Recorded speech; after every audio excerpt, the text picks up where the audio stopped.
뭐 이러이러한 내용들에 굉장히 급진적인 그런 민주주의 조치들이 취해졌습니다. 그러나 단 아까 말씀드린 것처럼 천황제가 존속되는 것이라고 하는 게 오히려 일본의 민주화를 위해서 필요하다라고 하는 생각 때문에 천황제가 존속이 됐던 거죠. 그 다음에 이와 세트로 전쟁 포기라고 하는 제구조라고 하는 게 들어가게 되는 겁니다. 이게 메가더 3원칙이라고 하는 건데요. 이제 앞으로 만들어져야 할 일본의 헌법 가운데 이러한 내용들이 들어가야 되겠다라고 하는 것이었고, 그러니까 일본 사람들이 그걸 받았습니다. 그래서 이제 그게 헌법 속에 들어가가지고 일본국 헌법이 시행이 되는데, 일본 헌법이라고 하는 거는 이렇게 됐습니다. 천황이 제1장이고 1조부터 8조까지가 상징 천황제에 관한 규정으로 되어 있습니다. 제가 천황 그러니까 굉장히 불편하신 분들이 계시죠. 근데 그 학술적인 용어로서 어쩔 수가 없습니다. 그러니까 천황제 파시즘이라고 하는 거를 일왕제 파시즘 그러면은 뭔가 이렇게 감이 떨어지는 부분도 있고요. 그 다음에 일본이 상징 천황제다 그래야 되는데 상징 일왕제다 그러면 이것도 약간 좀 뭔가 감이 떨어지는 부분이 있거든요. 그러니까 요 수업에서만큼은 제가 천황이라고 말씀드리고, 우리 이 외교 안보적인 맥락에서는 이제 일왕이라고 하는 말씀을 드리겠습니다. 어쨌거나 1조부터 8조까지가 상징 천황제. 천황이 이제 과거와 같은 그런 대권을 가지고 있는 그런 존재가 아니고 국민의 통합의 상징으로서 남는다라고 하는 거를 해놓고 그 천황을 통해 가지고 점령 통치를 하게 하고 그 다음에 일본의 전후라고 하는 걸 합리화하는 그러한 상징으로 남겨놓고, 그런데 이 천황제가 남는다라고 하는 거에 대해서 주변에 침략을 당했던 나라들은 긴장을 할 수밖에 없는 겁니다. 특히 중국이나 오스트레일리아, 호주 같은 나라가 그랬습니다. 필리핀도 그랬고요. 그러니까 미국을 상대로 해가지고 전후에 이른바 일본 점령 정책의 의결권을 가지고 있던 국가들, 미국만큼 세지는 않았지만 그런 국가들이 있었는데 그중에 영연방이 굉장히 좀 그런 발언권을 가지고 있었고, 호주나 중국 특히 이런 나라들이 메가더에 대해서 계속 이제 문제 제기를 했습니다. 천황이 살아있는 한 언젠가 일본이 독립을 하게 될 텐데, 독립을 하게 되면은 분명히 군대를 가질 거고, 근데 군대를 갖게 되면은 황군이 부활할 거다. 그런 일본을 상대로 해가지고 어떻게 새로운 전후 질서를 평화롭게 만들어갈 수 있느냐. 그러니까 이 천황을 만일에 유지한다고 한다면은 일본이 군대가 있어도, 군대를 없애거나 군대가 전쟁을 하지 못하도록 하는 그런 조항을 반드시 넣어야 된다라고 하는 게 이런 나라들의 요구였던 것이죠. 그러니까 천황제가 남는 것과 일본의 구조, 전쟁을 하지 않는다, 군대를 갖지 않는다라고 하는 게 세트로 들어가 있던 겁니다. 그러니까 만일에 일본이 이걸 바꾼다라고 한다면 천황제 문제 어떻게 할 건데라고 하든지 이런 그 역사적인 영역으로 들어가면은 거기까지 문제의식이 가야 되는데, 거꾸로죠. 일본은 천황제도 더 부활시키겠다고 하고 구조는 약화시키겠다고 하고, 그러니까 이 세트가 되어 있는 거를 지금 거꾸로 풀겠다라고 하는 게 지금 아베의 그런 헌법 개정 노력이다라고 하는 거를 말씀드리고 싶습니다. 그 다음에 나중에 이제 좀 중요하게 되는 게 이 개정의 조건인데, 개정의 조건 중에서 이 일본의 헌법은 굉장히 바꾸기 어려운 그 헌법 중에 하나입니다. 그 96조의 양의원, 여기는 참의원, 중의원, 양의원에서 3분의 2 이상의 찬성으로 국회에서 발의하고 국민 투표에서 과반수 찬성으로 개정한다 이렇게 되어 있습니다. 근데 이것만 가지고는 이 국회에서 발의하는 건 알겠는데, 이 국민투표는 어떤 국민투표고 그 과반수는 뭐의 과반수냐라고 하는 게 규정이 되어 있지 않죠. 그러니까 이거를 결정을 해야지, 먼저 결정을 해야지 그나마 이게 개정이 가능하다 그래가지고 아베 1차 내각 때 요거에 대해서 구체적인 그런 법률을 만든 적이 있습니다. 그러니까 그 얘기는 뭐냐면 곧 이거 개정하겠다라고 하는 거였죠.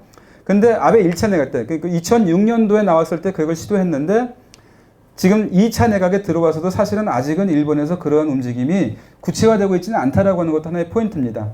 그러니까 헌법을 개정하고 싶다라고 하는 것도 있지만, 아주 맹렬한 그러한 욕구로서 있지만, 그리고 그걸 지지하는 사람들이 일본에서 늘고 있지만, 그런데 그런 아베를 하더라도 함부로 헌법 개정이라고 하는 거를 이 이슈로 내걸어 가지고 막 앞에서 이끌어가지 못하는 구조가 또 한편 일본에 있다라고 하는 것도 알아둬야 되겠다라고 하는 겁니다.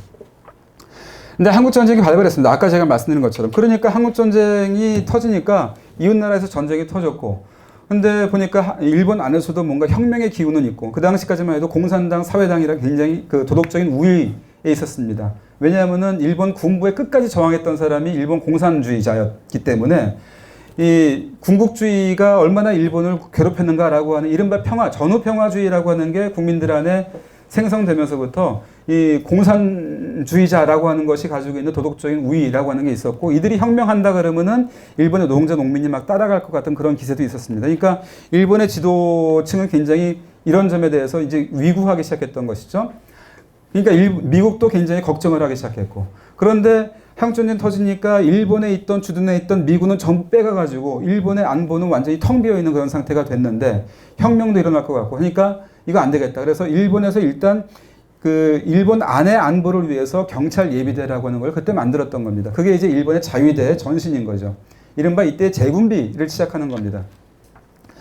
그 다음에 한편으로는 뭡니까? 이 일본 국민들도 약간 불안해지는 겁니다. 전쟁이 일본까지 터져오면 전달해 두면 어떡해? 그러니까 일본 안에서 재군비라고 하는 것이 필요하다.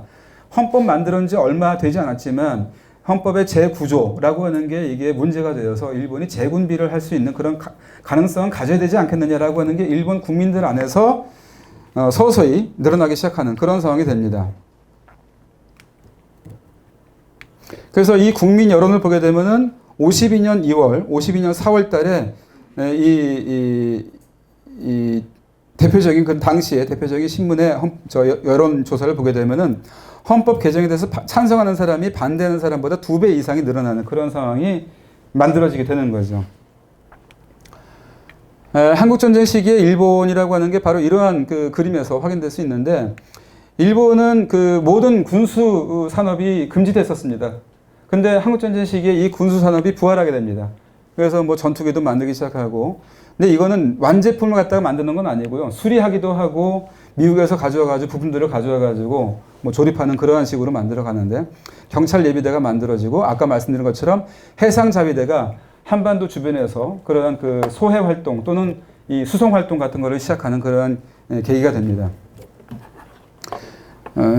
참고로 좀 말씀드리자면 일본에서 그 요즘에 그 일본 우익들이 특히 이제 한국에 대해서 그래도 이제 뭐 저 청구권 협정이라고 하는 거 가지고 한국이 그래도 경제 개발을 시작해가지고 이 정도까지 살게 된 거 아니냐, 그리고 그 정도는 좀 감사하게 생각해야 되는 거 아니냐라고 하는 얘기들을 하는 사람이 있잖아요.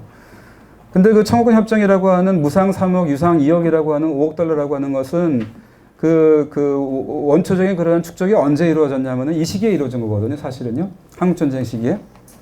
그런 얘기 또 들어보셨을 겁니다, 여러분들. 한국전쟁은 신이 내린 선물이다, 이런 얘기를 했다고 하는 사람들이 있다고, 일본에서요. 일본은행의 총수라든지, 뭐, 요시다 시게루라는 사람도 그랬고, 당시 일본의 지도층은 그런 생각을 했었습니다. 현대전이라고 하는 것은 그냥 군인이 앞에 나가지고 백병전하는 그런 스타일이 아니죠. 그러니까 총력전이라고 해가지고 뒤에서 이렇게 후방에서 물자를 보급해주는 게 굉장히 중요한 전쟁입니다. 근데 일본은 바로 이 한국전쟁의 모든 물자를 제공해주는 그러한 군수기지의 역할을 했던 겁니다. 그러니까 거기서 특별 수요라고 하는 게 발생을 했죠. 그래서 전쟁 끝난 다음에 완전히 피폐했던 이러한 일본의 자본주의가 이 전전 수준을 회복을 하고, 그 다음에 60년대 시작하는 그러한 고도 경제 성장의 밑바탕을 마련한 게 이게 한국전쟁 때였습니다. 그러니까 뭐 예컨대 뭐 현대는 뭐 일본의 미쓰비시 자동차 거고, 그 다음에 무슨 뭐 기아는 또 뭐 어디 거죠? 그 다음에 또 저 삼성 자동차는 닛산 거고, 뭐 이런 얘기들 하면서 결국 일본이 다 도와줘가지고 그런 게 아니냐라고 하는 얘기를 하지 않습니까? 근데 일본의 이 도요타 자동차, 닛산이라고 하는 거는 한국전쟁 때 겨우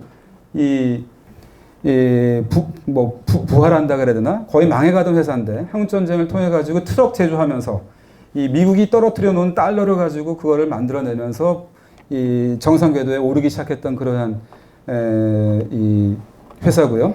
그 다음에 여러분들 뭐 니콘 카메라 같은 것도 잘 아실 텐데, 니콘 카메라도 한국전쟁 때문에 이 장사가 되기 시작했던 카메라입니다. 왠지 아십니까? 이 당시에 뭐 라이칸이 뭐냐 해가지고 최고급의 최신의 기술을 가지고 있는 카메라들이 많이 있었습니다. 근데 한국에 들어가가지고 예컨대 압록강 정선까지 가가지고 그 혹독한 겨울에 거기서 이렇게 사진 찍다 보면 종군 기자들이 다 그거 가지고 있다가 다 사진을 못 찍어가지고 망해요. 사진이 안 되는 그러한 경우가 있었습니다. 근데 일본에서 가져간 니콘 카메라는 유일하게 그거를 찍었대요. 뭐냐면은 니콘 카메라 기술은 이미 그러니까 한국을 지배하고 있었을 때 그 시기에 그러한 기후에도 맞게끔 뭐 습도나 뭐 이런 것들을 다 맞춰가지고 만드는 기술이 있었던 거죠. 그래서 그때부터 그 종군 기자들이 야, 니콘 카메라가 최고다라고 하는 얘기를 하기 시작하면서부터 니콘 카메라가 팔리기 시작했고 세계적으로 그 상품성을 인정받기 시작했다라고 하는 얘기가 있습니다. 그 다음에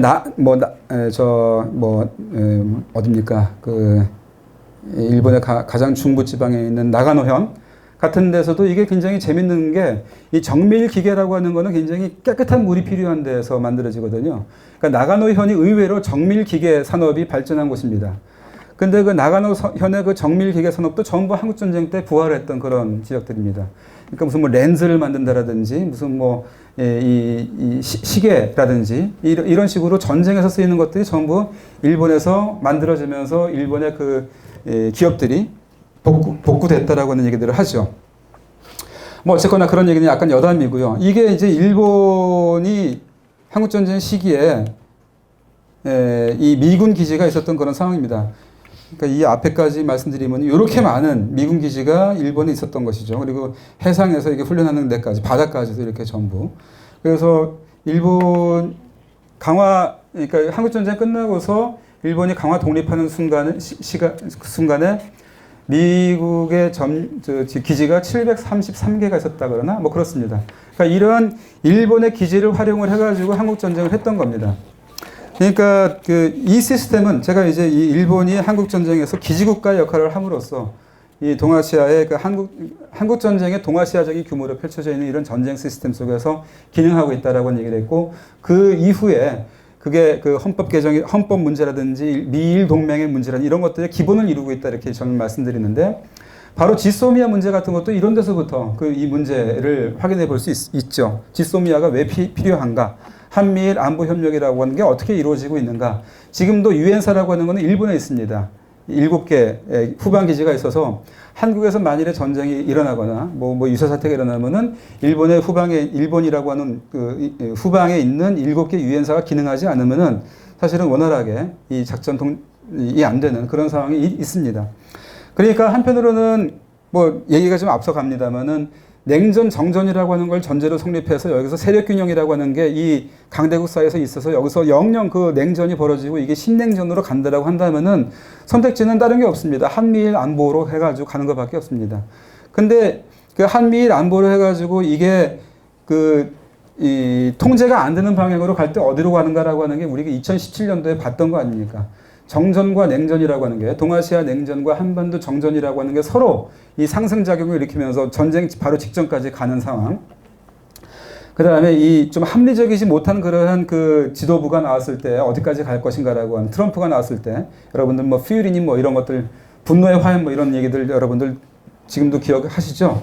그러니까 이런 이 합리적인 못한 그러한 정책 결정이 이루어졌을 때 여기가 단번에 어디까지 갈 수밖에 없는가라고 하는 그런 시스템이 있다라고 하는 그런 거를 생각했을 때는 이걸 깨야 되는데 그런 의미에서는 한반도에서 뭔가가 움직여가지고 이게 이루어지지 않으면 안 된다라고 하는 것이고 그럴 때 그러면은 이걸 어떻게 끊을 것인가 한미일 안보 삼각형이라고 하는 걸 어떻게 끊을 것인가 라고 하는 게 굉장히 중요한 테마가 될 수밖에 없다라고 하는 거죠.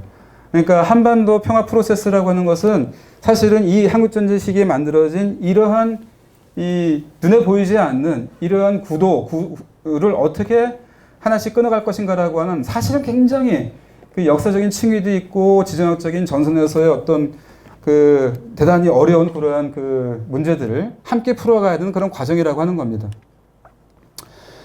그래서 이제 아까 그때부터 나오기 시작한 그러한 개헌론이라고 하는 게 한국 전쟁 때부터 나오기 시작한 개헌론이라고 하는 게 어떻게 전개되는가라고 하는 게 다음에 이제 주제가 될 텐데요. 사실은 그 한국 전쟁의 이 여파 속에서 개헌론이 나왔음에도 불구하고 실제로 선거를 하게 되면은 아까 말씀드린 것처럼 여론조사에서는 개헌하자는 사람들이 개헌 반대보다 이른바 평화적인 그런 지향을 가지고 있는 사람보다 2배 적어도 뭐 1.5배 이상의 그러한 여론조사 결과가 나옵니다만 정작 투표를 하게 되면은 선거를 하게 되면은 이 자유당이라고 하는 게 요시다가 만들어 놓은 그러한 그 입장인데 헌법이 중요하다. 헌법대로 가야 된다. 그러니까 재군비하지 말자. 재군비하지 말고 우리는 일단은 경제개발에 치중하자. 라고 하는 그러한 요시다가 깔아놓은 그 노선을 지지하는 사람들이 더 컸다라고 하는 겁니다. 선거에서 이들이 이겼고, 결과적으로 이들과는 다르지만은 사회당이라고 하는 이 진보적인 입장에서 전쟁을 반대하는 사람들이 또 결은 다르지만 이 사람들이 다수를 차지해서 결과적으로는 헌법 개정으로 나아가지 못한 게 이 시기의 일본이었다라고 하는 거죠. 근데 기시노부스케, 여러분들 잘 아시는 이 아베의 외조부가 나오면서 이 안보조약을 개정하겠다라고 하는 식의 논의가 나오기 시작했습니다. 안보조약이라고 하는 것은 아까 말씀드린 것처럼 한국전쟁을 일본이 기지가 되어가지고 지원하고 있는 상황에서 이 독립을 일본이 하게 되면은 일본이라고 하는 기지를 미국이 못 쓸 수도 있지 않습니까? 응? 일본이 독립해가지고 나가면은 이제 나가주세요. 일본에서 그렇게 말할 수도 있으니까 일본의 기지를 영구히 적어도 한반도에서 전쟁이라고 하는 게 전제가 된다고 한다면은 일본의 기지를 미국이 써야 된다라고 하는 그런 그 대전제가 있는 겁니다. 그러니까 한국 전쟁이 평화체제로 전환되지 않고 정전이라고 하는 걸로 이어지는 그런 전쟁이라고 하는 게 전제가 되어 있다고 한다면 일본의 기지라고 하는 거는 영구히 미국이 쓸 수밖에 없다라고 하는 그런 대전제 속에서 일본이 독립을 해야 되기 때문에 일본이 샌프란시스코 강화조약을 통해 가지고 국제사회로 복귀해 왔지만 일본의 기지를 갖다가 미국이 쓰겠다라고 하는 그런 것도 같이 여기다가 확인을 받아야 되기 때문에 그래서 만들어진 게 미일 안보조약이라고 하는 겁니다. 한편으로는 일본이 평화조약이라는 게 있어가지고 스스로를 방위하지 못하는 그런 상황에서 미국한테라도 안보를 갖다가 확인을 받아야 되겠다라고 하는 일본 쪽에서 요구도 있었습니다. 그러니까 이러한 일본 쪽에서의 요구와 미국 쪽의 요구가 맞아져가지고 미일 안보조약이라고 하는 게 맺어졌는데 이 기시노부스케가 바꾸고 싶었던 이유는 뭐냐면은 이 50년대 맺어진, 즉 한국전쟁을 배경으로 해가지고 맺어진 미일 안보조약은 현저하게 일본한테 불리하게 만들어진 조약이었던 겁니다. 왜냐하면 당연히 그렇겠죠. 일본의 방위를 하기 위해서 미국은 와가지고 군인들이 와가지고 피를 흘릴 수도 있다. 소련이 중국이 만일에 일본을 침공해 들어오면은 미국이 너 지켜주겠다고 약속을 했으니까 와가지고 피를 흘릴 수밖에 없는데 너희들이 우리한테 해주는 건 땅 주는 것밖에 없지 않느냐. 저는 이게 땅과 피의 교환이라고 하는 얘기를 합니다. 적어도 우리는 그 비대칭적이기는 하지만 적어도 우리는 명목적으로는 우리도 피를 흘린다라고 하는 명목이 있습니다. 그걸 증명하기 위해서 우리가 베트남에 가고 그랬지 않습니까? 근데 일본은 평화헌법이 있기 때문에 평화헌법이 있는 한 일본은 군대를 갖지 못할 것이고 전쟁을 할 수 없기 때문에 미국이 어딘가에서 싸울 때 일본은 절대로 같이 가가지고 피를 흘리겠다라고 얘기를 못하고 일본 안에서 싸울 때도 일본 사람들이 스스로 피를 흘리겠다고 할 수 없는 그런 상황입니다. 오로지 일본이 해줄 수 있는 것은 땅을 주는 것밖에 없습니다. 기지를 주는 것밖에 없습니다. 그러니까 미국과 일본 사이에서 이렇게 비대칭적인 그러한 안보 조약이 맺어졌기 때문에 일본은 늘 미국이 요구하는 거에 대해서 따라갈 수밖에 없고, 그러니까 여기 내놔라 그러면 내줄 수밖에 없고, 뭐 이런 식으로 이제 불평등한 위치에 있었기 때문에 기시노부스케는 이제 이 자주적인 일본의 입장에서 자주적인 그런 입장을 가지고 있었던 사람이기 때문에 미일 관계를 동등한 방향으로 가게 하고 싶다라고 생각했던 겁니다. 그러려면 어떻게 됩니까? 일본도 좀 더 안보적인 역할을 하겠다. 일본도 같이 피를 흘려주겠다. 이렇게 얘기를 해야 되겠죠. 그래서 이 제1조의 이러한 그 비대칭적인 내용을 바꾸면서 일본이 적어도 극동에서 미국이 전쟁을 할 때는 일본은 역할을 하겠다. 일본에 있는 기지를 미국이 만일에 극동에서 사용하고자 할 때 베트남에서 쓴다라거나 뭐 한반도에서 쓴다라거나 할 때 일본의 기지를 사용해도 좋습니다. 일본의 기지가 동아시아에서 의미가 있도록 한다고 한다면 그걸 써도 좋습니다라고 하는 식으로 조금 더 미국한테 배려를 해줬고, 그리고 난 다음에는 헌법을 개정하고 싶었던 겁니다. 기시는. 그래서 헌법을 개정해서 일본도 군대를 갖고 더 대등한 입장에서 미일 동맹을 맺어서 이른바 동아시아에서 미국과 일본이 대등한 그런 쌍두마차로 나아가겠다라고 하는 게 기시의 생각이었던 겁니다. 근데 당시에 이제 혹시 여러분들 아실지 모르겠지만 1960년에 이 국민적인 저항에 부딪힙니다. 그게 기시가 하고자 하는 게 이게 다음에 헌법 개정이 있다라고 하는 거를 국민들은 알고 있었기 때문에 미일 동맹을 이렇게 바꾸는 거에서도 이건 안 되겠다 그래가지고 굉장히 커다란 그런 국민적인 저항을 시도를 해서 이걸 60년 안보투쟁이라고 합니다. 저항을 해가지고 결국 미일 동맹 그 자체는 개정하게 했지만 이걸 개정하는 대신 기신 너 내려와라 그래가지고 끌어내렸습니다. 하야하게 만들었습니다. 그래서 그 다음 스텝 헌법 개정으로는 못 갔습니다. 그게 이제 일본이 헌법 개정을 논의할 수 있었던 마지막 기회였던 겁니다.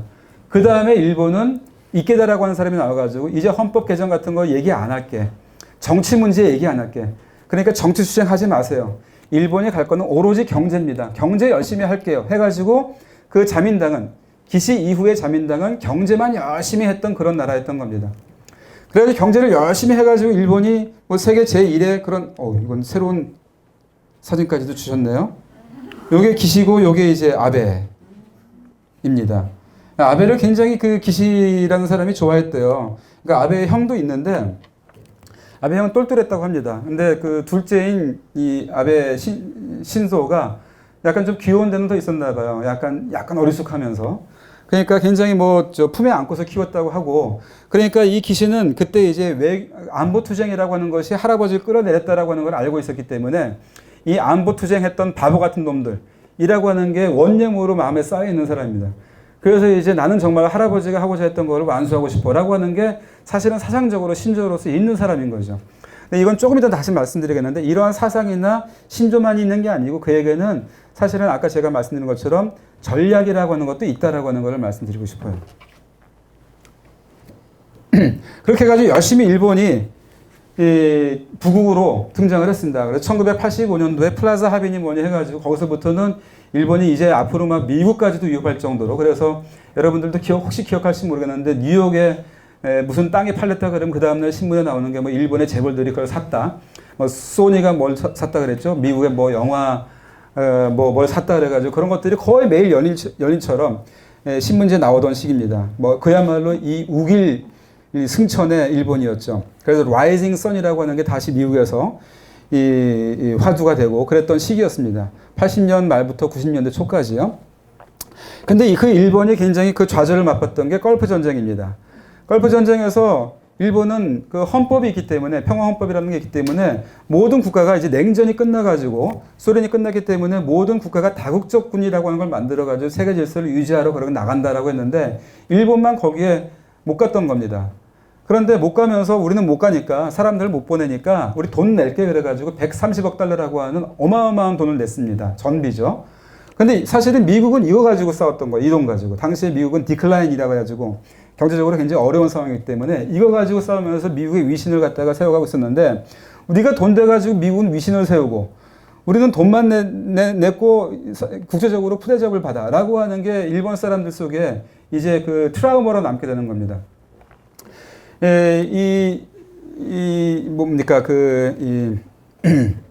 쿠웨이트가 나중에 이제 그 전 세계적으로 이라크의 침공을 막아준 거에 대해서 고맙다 그러면서 그 워싱턴 포스트인가 뭔가 모르겠습니다. 미국의 신문지에다가 일면 광고를 냈는데 땡큐를 해가지고 모든 세계의 그 우리를 도와준 국가들에게 감사합니다 해놓고서는 일본은 빼뜨려 놨습니다. 일본이 거기에 이름이 올라있지 않습니다. 그러니까 일본 사람들이 그걸 봤을 때 굉장한 쇼크를 먹었다는 얘기를 합니다. 그러니까 이게 일반적으로 세계에서 발언권이 있고 뭔가 이렇게 대접을 받으려면은 뭔가 군사적인 역할도 해야 되는 거 아니냐라고 하는 게 이때 나오기 시작했고 그게 이른바 보통 국가론의 기원에 있는 겁니다. 돈만 가지고는 안 되는구나 라고 하는 거를 이때 생각했고 냉전 시기에는 미국의 그늘에서 그럭저럭 살 수 있었지만 탈냉전 시기에는 일본이 스스로 뭔가 발언을 해야 되는 그런 상황이 있구나라고 하는 걸 알게 됐다라고 하는 거죠. 그와 동시에 진행된 게 한반도에서의 사태 변화입니다. 즉 이 시기에 이제 88년부터 시작했던 그런 77 선언이라고 하는 게 있어가지고 한반도에서도 뭔가 변화가 시작됐던 그런 시기였습니다. 그래서 한편으로는 통일 가능성이 있고 그 한편으로는 또 그 반대로 전쟁 가능성도 높아지는 북한의 핵 문제의 기원이 이 시기였으니까요. 90년대 초였으니까. 그러니까 무슨 얘기냐면 이게 아까 제가 한국전쟁 시기에 일본이 만들어 놓은 전후 일본의 기초가 뭐였냐면은 한국전쟁이 끝나가는 시점에 일본의 외무성은 한반도에서는 더 이상 전쟁도 없다. 그렇지만은 통일도 없다. 전쟁도 없고 통일도 없는 현상 위주의 한반도라고 하는 걸 전제로 해가지고 일본의 외교를 구상하라. 라고 하는 게 일본 외교의 핵심이었습니다. 전후 외교의. 나름대로 굉장히 잘 보고 있는 거죠. 세계 상황을. 굉장히 오랫동안 유지가 됐던 상황이었고. 근데 이제 80년대 말 90년대 초에 이게 깨지기 시작하는 겁니다. 전쟁이 일어날지도 몰라? 그런데 통일도 일어날 가능성이 있어. 그러니까 이 대전제가 깨지면서 일본이 새로운 한반도에 적응할 수밖에 없다. 그럴 경우에는 일본 스스로 뭔가 준비를 하지 않으면 안 된다. 또 만일에 한반도에서 뭔가 있을 때 미국이 이 일본의 기지를 통해 가지고 작전을 할 때 일본이 거기서 유효하게 쓰여야지 미일 동맹이 기능을 한다. 라고 하는 생각도 했던 것이죠. 그러니까 일본이 이러한 걸프 전쟁과 한반도에서 유사라고 하는 걸 배경으로 해가지고 보통 국가 논의를 갖다가 시작을 했던 겁니다. 그러니까 아베 시대에 갑자기 시작된 게 아닌 거 여러분들이 잘 아시겠죠? 그래서 이때부터 그러니까 군비를 갖지 않고 평화주의 헌법에 철저했던 일본이라고 하는 게 전후에 한 30년 정도 있었는데 90년대서부터 일본이 서서히 변하기 시작하니까 그러니까 세계적인 기준으로 봐가지고 상당히 왼쪽에 가 있는 굉장히 진보적인 그런 이념을 가지고 있던 국가가 서서히 이제 보통의 국가로 가면서 오른쪽으로 발을 내딛기 시작하면서 지금까지 쭉 오고 있는 게 이게 일본의 우경화라고 하는 거의 역사라고 할 수 있겠죠. 근데 그렇게 보면은 일본의 우경화라고 하는 건 상당히 길게 진행되고 있습니다. 1990년대부터 지금까지 적어도 20년은 진행되고 있죠. 근데 20년 동안 진행되고 있으면서 여전히 이때 목표로 했던 헌법 개정이라고 하는 거는 20년 동안도 지금 이루어지지 않고 있는 것도 또한 일본입니다. 그러니까 이러한 기량작용이 어디서 벌어지고 있고 이 기량작용이 의미하는 게 무엇인가라고 하는 것을 조금 더 우리가 정확하게 읽어낼 필요가 사실은 있습니다. 그런데 이제 아베 정권 들어가지고 제가 아까 말씀드린 것처럼 일본답지 않지만 아베스럽다고 제가 얘기했던 것처럼 대단히 지금 뭔가 다른 일본이 등장하고 있어요. 그래서 아베에 들어가지고 몇 번이나 나는 정말로 헌법 개정하겠다 그래가지고 그때부터 이제 2012년부터 일본의 자민당은 구체적으로 여기 좀 제가 뺐나 봅니다. 구체적으로 이제 헌법 개정을 하겠다. 제가 아까 말씀드렸죠. 이 아베의 외교부가 하야하면서 등장했던 이케다라고 한 때부터 일본은 경제 중심 노선으로 가가지고 줄곧 경제 대국이 되겠다고 했는데 그 노선이 파탄돼가지고 줄 왔지만 그럼에도 불구하고 헌법 개정을 제대로 논의한 적은 여태까지는 없었어요. 근데 아베에 들어가지고 구체적으로 헌법 개정 요강 같은 걸 만들어가지고 난 이렇게 헌법 바꾸겠다 그래가지고 선거 때마다 헌법 개정론을 갖다가 조금씩 제시를 했습니다. 근데 여기서도 조심할 건 뭐냐면은 지난 참의원 선거, 지난 7월 달에 있었던 참의원 선거 때까지는 일본이 이 자민당이 이 선거전을 갖다가 치르면서 헌법 개정하겠습니다. 밀어주세요라고 하는 식으로 전면적으로 이걸 내걸지는 않았어요. 그러니까 이 선거 끝난 다음에 다수당이 되더라도 헌법 개정을 갖다가 전면으로 밀고 나갈 수 있는 근거는 아직은 없었습니다. 무슨 말인지 아십니까? 이게 의원 내각제를 바라볼 때 여러분들이 잘 안 보이는 점인지 모르겠는데 다수당이 이제 몇 가지 정책을 내걸고 이제 선거를 치르잖아요. 그 선거라고 하는 것은 이러한 정책에 대해서 국민들이 오케이 사인을 내준 거다 그래가지고 그런 것들은 열심히 합니다.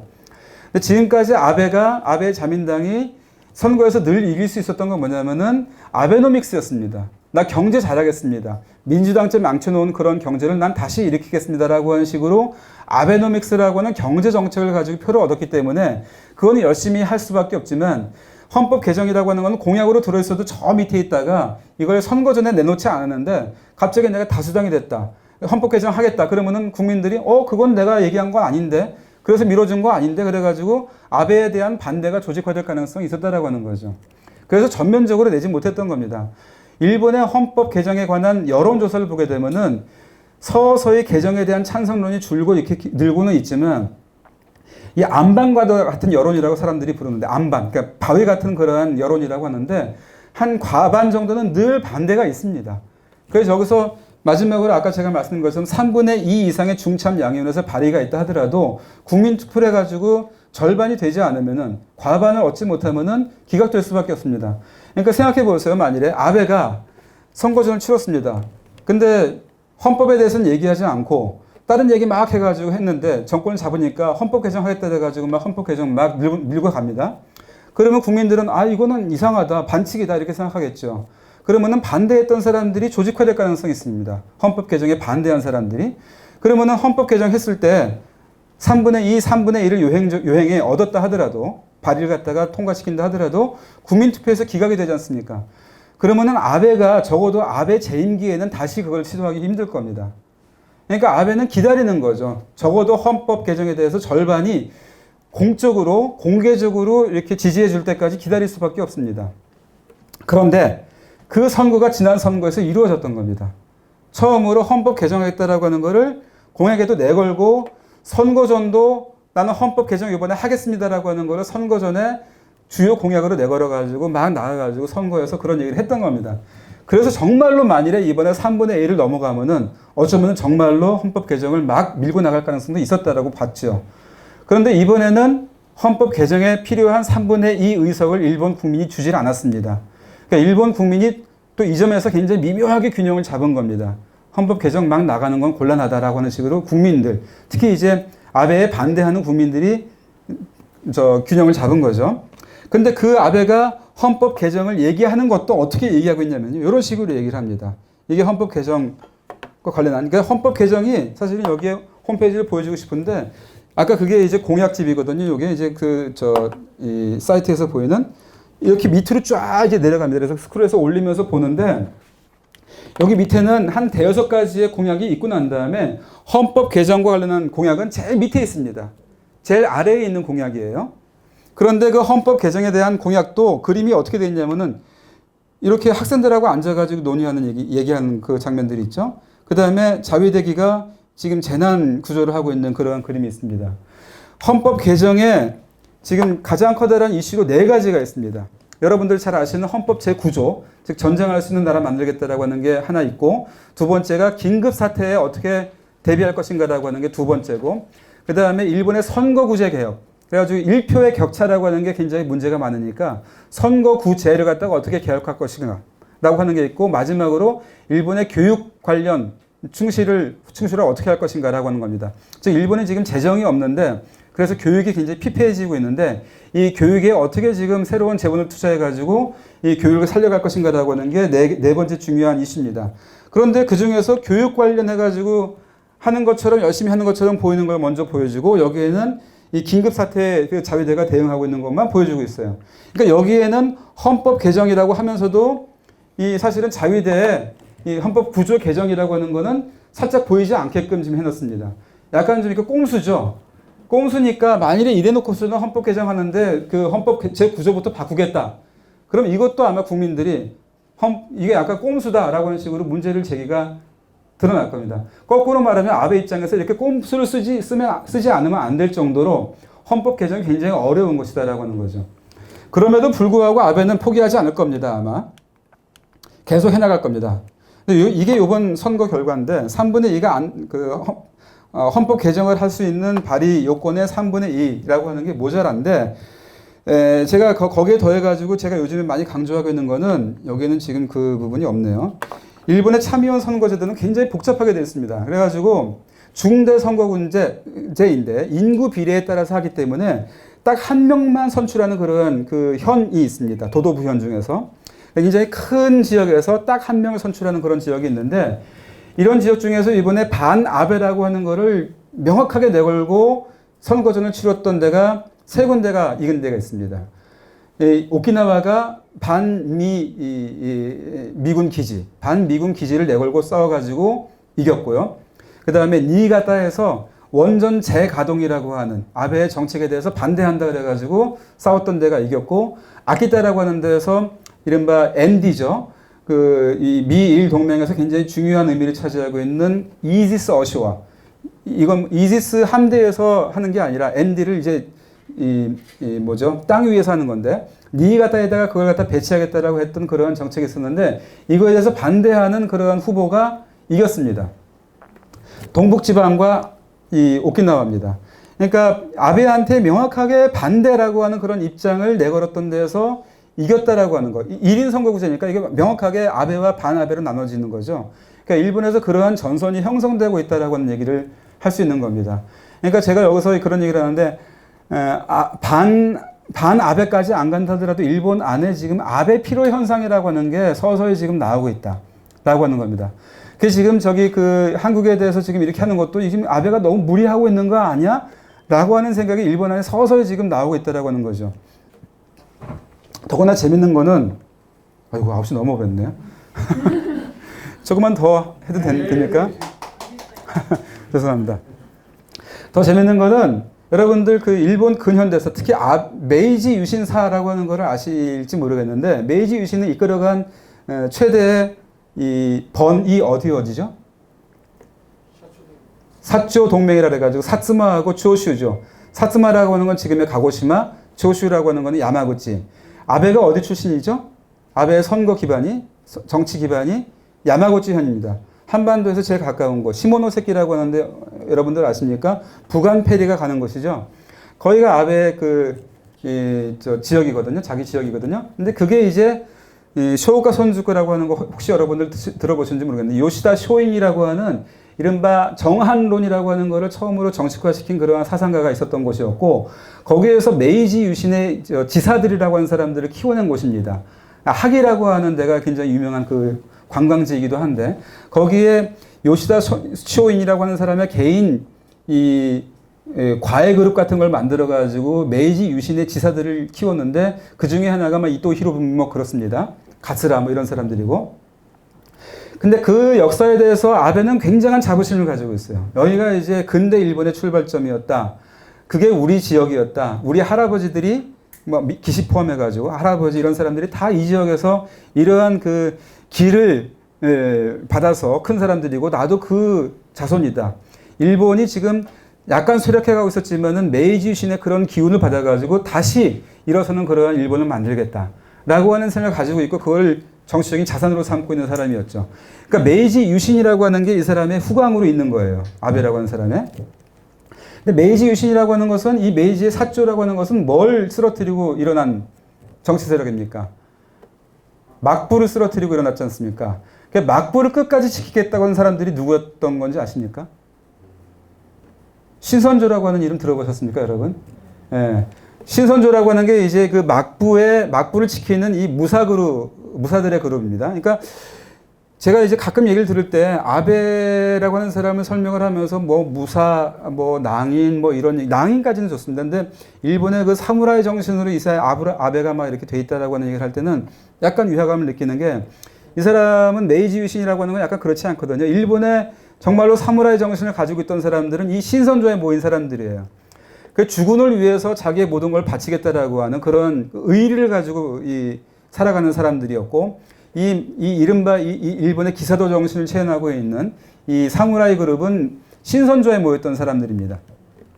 그래서 이 사람들은 막부가 쓰러진 것도 다 알고 있어요. 막부가 쓰러져서 이제 끝날 거라고 하는 것도 알고 있으면서 주군이 불렀다 그래가지고 죽으러 가는 사람입니다. 좀 말이 좀 이상하네. 나의 주군이 불렀다 그래서 자기 생명 바치고 이제 죽으러 가는 사람들이었고 다 죽음을 각오하고 막부를 지키겠다 그래서 모인 사람들이었습니다. 이 사람들이 신선조라고 하는데 막부를 지키는. 근데 이번에 나와가지고 돌풍을 만든 그룹이 정치 그룹이 레이와 신선조라고 하는 그룹입니다. 정치 그룹으로서. 그러니까 이거는 명백하게 메이지 유신과 헤이세이 유신에 반대하는 그런 그룹이라고 하는 걸 여러분들이 네이밍에서 읽을 수 있을 겁니다. 지금도 이제 명백하게 반아베를 전면에 내세우고 싸우고 있는 사람은 이 레이와 신선조의 당수를 하고 있는 야마모토 따라오라고 하는 사람이죠. 젊은 사람입니다. 재밌는 거는 이번에 참의원 선거 두 사람을 갖다가 당선시켰는데 둘 다 중증 장애인입니다. 그러니까 일본의 그 메이지 이 유신이 뭐랄까요? 이른바 그 성장주의이고 그 다음에 무슨 뭐 마초이즘이고 뭐 이렇다라고 하는 걸 규정을 하고 거기서 이제 지금까지 제대로 돌봐주지 않았던 그러한 인권의 문제라든지 이런 것들을 전면에 내세우면서 정치 운동을 했던 그런 사람인데 한편으로는 메이지 유신 반대이기 때문에 헤이세이 유신 반대이기 때문에 명백하게 반아베이고 명백하게 반개헌입니다. 헌법에 대해서 반대하는 사람입니다. 근데 아까 제가 말씀드린 이 레이와 그러니까 막부에 붙어가지고 막부를 지키겠다고 싸웠던 사람들이 이 신선조들이 마지막까지 이 진지를 만들고 싸웠던 것이 일본의 동북지방입니다. 동북지방. 후쿠시마현 이 북쪽. 그래서 이쪽 사람들은 메이지 유신이라고 하면은 치를 떠는 사람들입니다. 그러니까 한반도가 식민지가 되기 전에 자기들이 먼저 식민지가 되었다 이런 생각도 하는 사람들입니다. 그리고 야스쿠니 진자라고 하는 것은 바로 여기에서 이 신선조하고 싸웠던 이 전쟁, 이걸 모신 전쟁이라고 합니다. 일본말로. 이 전쟁에서 패망해서, 그러니까 이 전쟁에서 희생되었던 이 사조, 메이지 유신의 군대의 군인들을 기리는 그러한 장소로서 야스쿠니가 만들어졌고, 여기에 희생당했던 신선조의 그 군인들, 이쪽에 막부에 섰던 군인들은 야스쿠니에 들어가 있지 않습니다. 그래서 지금도 이쪽 지방에 가면은 이 길가마다 이렇게 돌 같은 것들이 서 있는데 비석 같은 것들이 그게 다 이 전쟁에서 희생당했던 그러한 장수들을 갖다가 그냥 기리고 있는 그런 들이 있습니다. 그러니까 야스쿠니에 들어가지 못한 사람들. 그러니까 이 사람들은 일본의 최초의 식민지는 동북지방이다 이렇게 생각하는 사람들이에요. 한 3년 전에 일본에서 메이지 유신이라고 하는 거에 150주년을 갖다가 일본에서 기리고 있었는데 그게 아베 때입니다. 그래서 메이지 150주년이라고 하는 해에 이 동북지방에서는 전부 이제 역사박물관이나 이런 데서는 모신전쟁 150주년이라고 하는 말로 이걸 기념을 했던 곳입니다. 근데 이 레이와 신선조가 선거 막바지에 막 돌아다니면서 운동을 해가지고 당선시킨 곳이 오키나와가 있지만은 아키타, 니이가타는 홋쿠리쿠지만요. 어쨌거나 이 메이지한테 당했다라고 하는 그런 생각을 가지고 있는 지역들. 거기에는 미야기도 들어가 있습니다. 이런 지역에서 돌풍을 일으켜가지고 3개 정도가 이제 그런 데서 이겼던 것이고 이기지 못했어도 굉장한 돌풍을 이뤄냈던 그런 상황입니다. 그러니까 지금 아베 피로 현상이 이런 데서 좀 모이고 있다라고 하는 걸 여러분들이 좀 보실 필요도 있고 그러한 것들이 지금 이 한국에 대한 이러한 정책들 이게 이 메이지에서 만들어진 그러한 아시아 멸시라고 하는 걸로 지금 다시 부활하고 있는 거 아니냐라고 해서 이 전후에 이른바 리버럴한 사람들이 지금 긴장하고 있는 그런 상황이기도 합니다. 그러니까 우리가 일본에 대해서 뭐랄까요 반 아베를 진정으로 하겠다고 한다면은 일본 안에 있는 이러한 반 아베 전선도 이해할 필요가 있고 그들과 어떻게 연대할 것인가라고 하는 것도 좀 고민할 필요가 있겠다라고 하는 생각도 해봅니다. 자꾸 얘기가 좀 어긋나는 부분이 좀 있긴 있는데 탈선하는 부분이 있긴 있는데요. 그래서 저희들이 조금 조심할 건 뭐냐면 예컨대 이런 것도 좀 조심했으면 하는 생각이 듭니다. 예전에 어디선가 제가 들었던 거였는데 판소리는 아니고 뭔가 우리의 전통 예능인 것 같아요. 근데 거기에서 이제 뭔가 우리의 이 울분 같은 것들을 얘기를 하면서 이제 특히 이제 한일 관계에서 과거에 이제 일본에 당했던 것들을 막 이제 읊으면서 일본에 대해서 이제 우리가 무엇을 어떻게 갚아줄 것인가 막 이런 얘기를 하는 장면이 있습니다. 근데 그런 장면을 하면서 이제 나오는 얘기가 뭐 예컨대 뭐 이런 건데 말하는 게 좀 그러네요. 똥을 싸대거든 일본 가서 싸라 뭐 이런 얘기를 하면서 그 중에서도 뭐 도쿄에 가서 싸주든지 해라. 근데 도쿄에도 아깝다. 오키나와에 가서 싸라 이런 얘기가 있습니다. 근데 그거는 아마 일본의 역사를 모르고서 했던 얘기겠죠. 그러니까 뭐 도쿄에 주기도 아까우니까 저기 변두리 가서 이렇게 갖다 싸라라고 하는 얘기인데 그런 얘기를 들으면은 오키나와에 있는 사람들은 어떤 생각을 할까라고 하는 거죠. 오키나와는 자기 나름대로 이 아베와 싸우고 있다고 하는 생각을 가지고 있고 일본의 근현대사에서 자기들이 희생자라고 생각하는 그런 사람들인데 그러면서 이 근현대의 일본의 이 탈선을 어떻게 하면은 이게 제대로 된 것으로 오키나와의 사람들이 명예롭게 살 수 있는 걸로 바꿔갈 것인가라고 하는 걸 고민하는 사람들이 되는데 거기다가 우리나라 사람들이 가가지고 똥 싸라 이렇게 얘기해버리면은 좀 굉장히 착잡한 그런 심정이 있을 겁니다. 그러니까 저는 예컨대 그런 거죠. 지금 니이가타라든지 뭐 아키타라든지 이런 데 가가지고 반 아베 쪽에서 열심히 운동했던 사람들 가서 악수해주고 야 우리 정말로 건투를 앞으로도 빈다 뭐 이러면서 이렇게 하는 게 조금 더 지금 상황을 갖다가 바꿔가는데 도움이 되는 그러한 전략이지 않을까라고 하는 생각도 좀 해본다는 거죠. 자꾸만 이렇게 옆으로 가네요. 자 그런 상황이고 근데 이러한 일본이 지금 이제 아마도 아베가 정치 인생이 계속되는 한 계속 헌법 개정이라고 하는 거는 무리를 해서라도 할 겁니다. 근데 제가 자민당 혼자서는 못하는 게 헌법 개정이거든요. 3분의 2가 필요하다 그랬죠. 3분의 2가 필요한데 공명당이 지금 자민당과 함께 연립 여당으로 있습니다. 그죠? 거기는 아시죠? 근데 연립 여당인 공명당과 자민당만 가지고 안 되기 때문에 거기에 헌법 개정에 굉장히 적극적인 헤이세이 유신의 정신을 가지고 있는 유신당이라고 하는 게 있습니다. 유신회라고 하는 게 있습니다. 이게 아까 레이와 신선조가 역시 적대시한다기보다도 견제하고 있는 그러한 정치 세력인 거죠.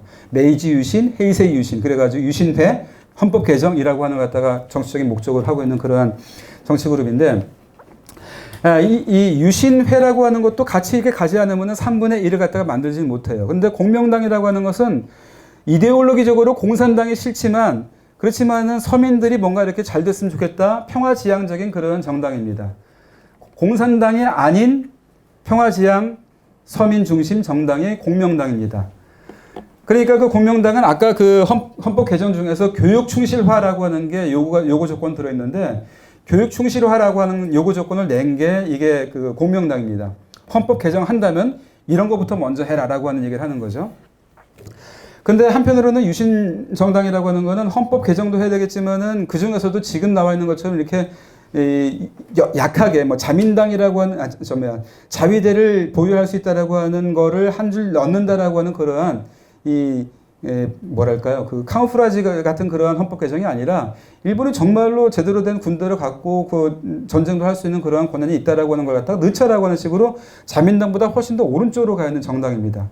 그러니까 오른쪽과 왼쪽에 있는 정당을 같이 아울러 가지고 헌법 개정으로 가야 되기 때문에 이 둘을 동시에 만족시키는 게 사실은 아베 자민당으로서는 쉽지 않은 일이라는 거죠.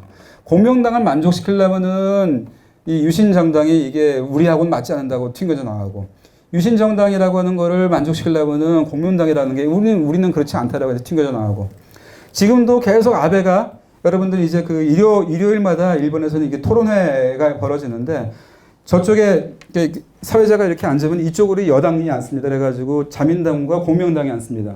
그러니까 이쪽에는 다수의 야당들이 앉습니다. 뭐 사회당, 그 다음에 뭐 입헌민주당, 국민민주당, 무슨 뭐 공산당 이렇게 쭉 앉습니다.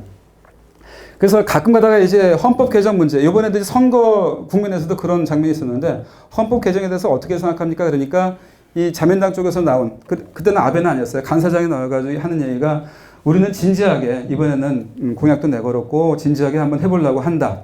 국민 여러분들이 이해할 수 있는 그런 방향에서 한번 논의를 제공해 보겠다. 그렇게 얘기하면은 바로 옆에서 공명당이 근데 그러기 위해서는 먼저 우리끼리라도 대화를 해야 될 텐데 뭐 이런 식으로 초를 칩니다.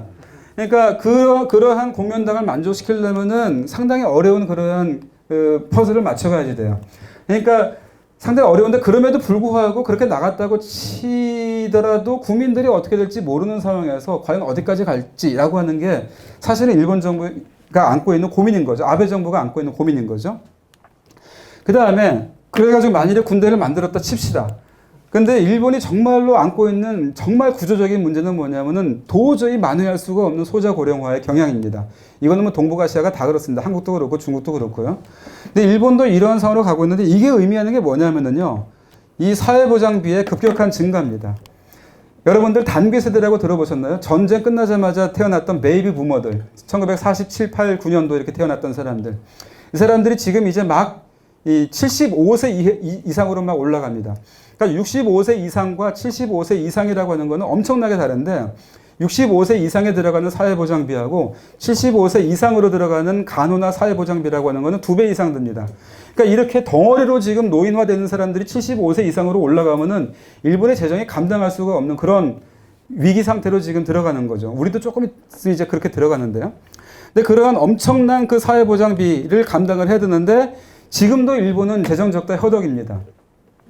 그래서 이번 참의원 선거에서도 아베는 열심히 헌법 개정하겠다 그런 얘기를 했음에도 불구하고 사실상 가장 핫한 이슈는 뭐였냐면 연금 문제하고 이 소비세 문제였습니다. 연금 문제라고 하는 게 바로 이런 상태에서 이제 그 연금으로 생활하는 사람들이 어떻게 해야 되는가라고 하는 그런 문제가 있었기 때문에 바로 그 선거 바로 직전에 금융청인가 어딘가에서 앞으로 이제 여러분들은 한 절반 이상은 스스로 그 연금에 해당하는 거를 준비를 하고 있어야 됩니다. 뭐 이런 식으로 얘기를 했었죠. 그게 일본 사람들은 굉장히 충격했습니다. 아니 뭐라고? 내가 지금 앞으로 이제 내 스스로 앞가림을 해야지 돼? 지금까지 연금 부은 거 뭔데? 뭐 이런 식으로 충격을 먹었죠. 그 다음에 소비세 이제 막 안 올릴 수 없습니다. 지금 이제 10월 달에. 왜냐하면 이렇게 재정 적자가 이렇게 늘어나고 있는데 사회보장비 넣어야 되죠. 또 공명당 만족시키려면 교육개혁 해야 되죠. 그러니까 이러한 식으로 재정은 점점 늘어납니다. 그러니까 설사 군대를 갖다가 동원해가지고 뭐 한다 하더라도 대규모의 막강한 그런 중국에 맞먹는 그런 군대를 만든다라고 하는 거는 약간 몽상가들이나 할 수 있는 얘기라는 거죠. 더 큰 문제는요, 이런 겁니다. 아까 지금 저 소자화 저출산 얘기를 했는데 이게 평성 20년입니다. 이미 저 10년 전 얘기인데 이것도. 요게 이제 평성 3년이니까 이거는 지금으로부터 지금 30년 전입니까? 얘기인데 여기에는 이때 그나마 이제 그 우리식으로 하면은 병사로 들어오는 사병으로 들어오는 인구가 그나마 있었어요. 20대. 근데 이때 이미 20대가 이렇게 잘려져 가지고 이게 없습니다. 그러니까 군대를 유지를 할 수가 없어요. 그러니까 이제 남자만 가지고 안 되니까 여자도 들어와라 가지고 마치 무슨 젠더에 대해서 굉장히 막 배려하는 것처럼 그런 이 캐치프레이즈를 만들어가지고 여자들도 들어오십시오 지금 그러고 있고 그런데 그럼에도 불구하고 지금 아베노믹스의 여파 때문에 그럭저럭 취직이 되기 때문에 자회대로 안 갑니다 지금. 한 10년 전에는 그래도 자회대로 갔는데 그러니까 어떤 현상이 벌어지냐면은 간부 중심의 군대를 만들 수밖에 없는 상황이 벌어집니다. 그러니까 굉장히 샐러리가 많이 들어가는 군대입니다. 그러니까 일본이 방위비를 갖다가 무지하게 많이 쓰고 있다라고 하는 얘기도 사실은 샐러리도 많이 들어가는 거고 미군 기지를 유지하는 데 많이 들어가고 그 다음에 아까 그런 그 재정적인 그런 적자 상황 속에서 기왕에 썼던 것들을 막 끌어모아가지고 하이테크 분야에서 뭔가 새로운 걸 갖다가 사들인다라든지 이런 식의 군사개혁을 하고 있는 거죠.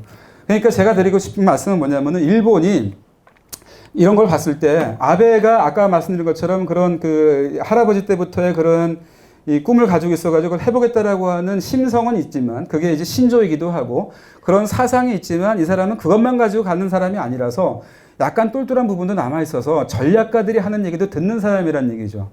전략가들이 하는 얘기는 뭐냐면은 미일 동맹이 중요하고 미일 동맹 속에서 일본이 역할을 하는 게 중요하다라고 하는 얘기를 하는 겁니다. 그러니까 홀로 군사 대국이 돼가지고 뭐 아시아에서 리더 국가로 나가겠다라고 하는 것은 이 일본 회의는 그렇게 얘기를 하고 있습니다. 하고 싶고 그렇지만 그거는 몽상가들이 하는 얘기고 전략가들은 그렇게까지는 생각하지 않는다. 그래서 아까 제가 말씀드린 20년대 일본 외교의 그런 그 패턴으로 가져가고 싶고 그러려면 그 기초에 미일 동맹이 있고 미일 동맹이 기능하기 위해서는 트럼프가 우리를 갖다 우습게 보지 않게 하기 위해서 어느 정도 일본도 역할을 해야 된다. 따라서 헌법 개정을 해가지고 만일에 헌법이 이런 행동을 갖다 못하게 한다면 헌법 개정을 해가지고 어느 정도 일본이 역할을 하는 그런 군대는 가지고 있어야 된다라고 하는 얘기입니다. 그러니까 그런 의미에서 일본은 어쩌면은 계속 헌법 개정하겠다, 군대 갖겠다라고 하는 그런 생각을 가지고 있는 사람들이 전략가로 남아가지고 일본을 계속 우경화하는 쪽으로 보수하는 쪽으로 가져갈 가능성은 있지만 그렇게 가져간다 하더라도 그것이 가지고 있는 의미는 대단한 건 아니다라고 하는 얘기입니다. 일본도 굉장히 괴롭죠. 그러니까 그런 상황에서 아까 제가 처음 말씀드린 그러한 거대한 지각 변동에 적응을 해야 되니 일본이 어떻게 했습니까? 더구나 이제 한반도에서 이런 상황이 벌어졌으니 굉장히 깝깝하죠. 그렇기 때문에 이 한반도 평화 프로세스에 저항하다가 지금 와가지고 이 저항이 아니라 그거에 대해서 뭐 일본식으로 아베 생각에는 이거 철퇴를 놓겠다 해가지고 나온 게 지금의 이번에 경제 조치라고 하는 겁니다. 그래서 너희들이 만일에 한반도 평화 프로세스를 한다고 한다면은 일본 넘지 않고는 못 간다. 북한으로 못 간다. 전략 못자 지금 어떻게 해야 되는지 모르니까 검사해야 되겠다. 이렇게 딱 나오니까 일본은 만족시켜야 되는 그런 상황이 되지 않습니까? 일본을 만족시키지 않으려면 어떻게 됩니까? 미국이랑 어떻게 관계를 제대로 회복하지 않으면 안 된다라고 하는 식으로 가고 있죠. 그러니까 한미일 삼각형을 갖다가 부활시키는 쪽으로 지금 우리가 가고 있지 않습니까? 제가 말씀드리고 싶은 거는 일본이 더 이상 세게 뭐 그 추가적인 조치를 안 하더라도 사실은 이 조치 이후에 일본이 원하는, 아베가 원하는 방향으로 한국 외교는 슬슬 지금 가고 있는 거죠. 무슨 얘기냐면은 작년에 진행되었던 한반도 평화 프로세스 안에서 제가 말씀드린 한미일 안보 삼각형이 아닌 새로운 삼각형을 열심히 우리가 만들었습니다. 남북미 삼각형을 만들었지 않습니까?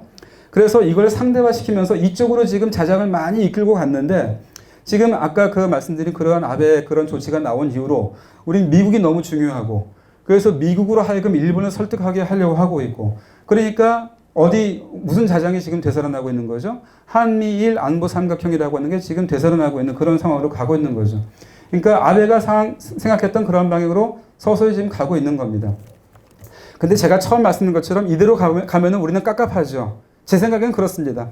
동의하지 않는 분들이 계실지 모르겠지만 그게 깝깝하기 때문에 그걸 회피하기 위해서 그 신냉전이라고 하는 걸 가는 걸 회피하기 위해서 한반도에서 변화를 갖다가 우리가 추동해냈던 겁니다. 그게 한반도 평화 프로세스인 거죠. 근데 지금 이 상황에서 사실은 이 국제정치학적인 의미에서 상황을 바꾸어서 자기가 질서를 만들어가는 그런 액터가 되겠다고 한다고 했을 때 그걸 할 수 있는 나라가 사실은 그렇게 많지 않습니다. 미국의 트럼프를 하더라도 이게 지금 있는 질서를 망가뜨리는 의미에서 역할을 하고 있는 거지 새로운 질서를 만들어가는 의미에서 적극적인 역할을 하고 있는 사람은 아닌 거죠. 미국도. 그 다음에 유럽의 그 국가들도 거의 다 마찬가지인데 지금 다 허덕허덕거리고 있어요. 브렉시트니 뭐니 하는 것들이 다 그렇습니다. 일본도 지금 보신 것처럼 일본이 뭔가 막강한 그런 국력이라든지 군사력이라든지 이런 것들 배경을 해가지고 일본이 어떤 질서를 만들어가는 오더 메이킹 하는 그런 액터, 주체가 되고 있지는 못합니다.